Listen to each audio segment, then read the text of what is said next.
How many hours do people work a day or a week? So here people work very hard.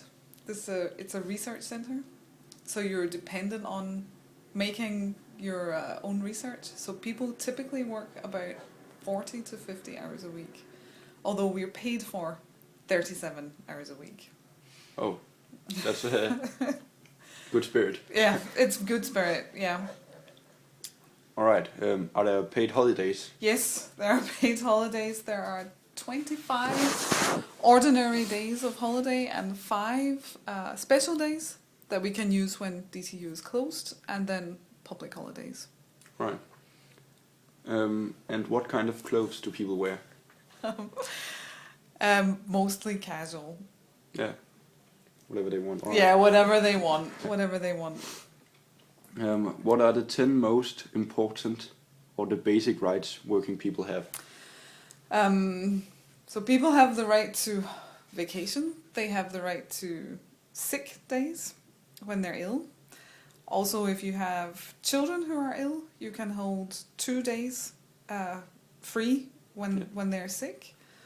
You have the right to development interview once a year where you can discuss career development with your boss. You have the right to contact and use the expertise of our main administration if you have specific needs for training in an area to learn the language. And you have many the normal rights that people have working in Denmark regarding pay and leave and so on. Yeah. And what welfare benefits do you receive when losing your job? Thankfully, I don't know.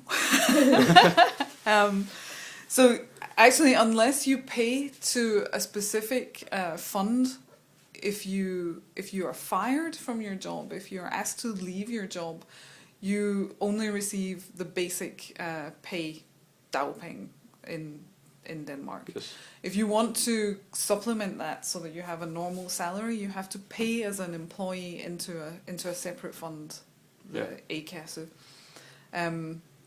So you receive some benefit, but it's not the same as a salary. Yeah, I see. What kind of qualifications and diploma, certificates and such stuff do people need? So in the job I have, I guess. So I'm an associate professor, which means that I have a bachelor degree, a master degree, Yes. a PhD, and then I have education from DTU to be a teacher, because those educations that I have, they're very academic based and research based. So in that process, I haven't learned how to teach anyone anything. So I have a special education from DTU for university teachers in pedagogics. And on top of that, because I'm not Danish, I have a certificate in Danish language as well. All right. What is the approximate range of payment and what kind of flat can you afford for that salary? So we are public employees. So we have a very average salary. Yeah. So that means we have to like the job, because we're working 40 to 50 hours a week, and we have a pretty average salary. We can afford a good standard of living, but we're not in the luxury end of the scale. No. So I would say we have a very fair salary, we have a good salary, but we could have earned more. We manage, yeah. And if you want to earn more, you have to go into the private sector. You have to be employed in a company. Yeah. And how many years must you work before going on retirement? I think you can retire in around 60 if you want to take early retirement. But I think now the law just changed about that. I think it have. I'm not sure. So now, now people probably have to work until they're about in their late 60s to have a decent pension to live off when they're older. Yeah. So people can work until 70, but I think you can go earlier than that. Yeah, in the start of the 60s, I think. I think in the start of the 60s, It yeah. depends on how old you are now. Because It depends how many the law years- changed, and right. then how old are you, and Yeah. when do you have to get on. And are there any physical or psychological diseases directly connected to your job?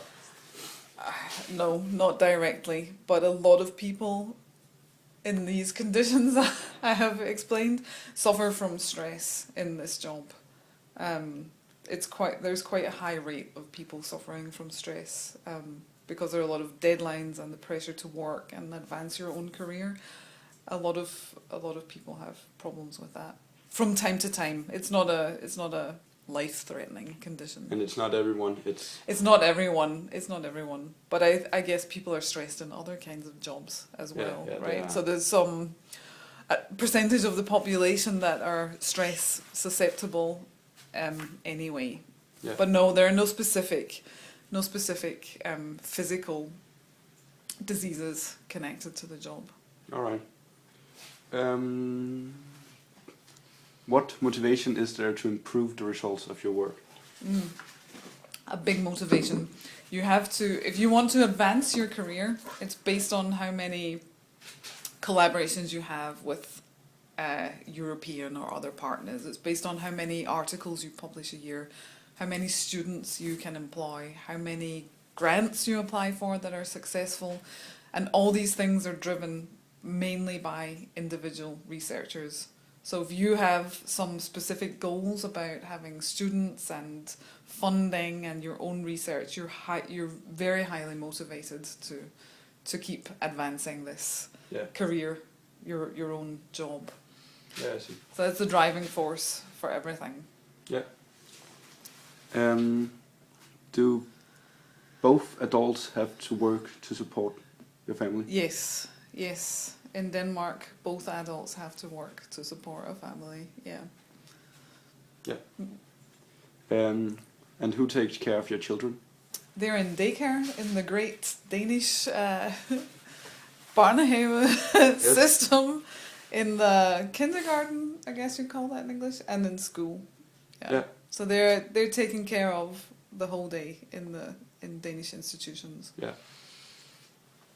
And do both parents have maternity leave, and how long? Yeah, so at DTU you have the standard rights that other employees have. So this is 6 months of paid maternity leave and up to a year of leave if you want to take it, that you can divide between both parents. So you have rights as a family to take parental leave, either parent.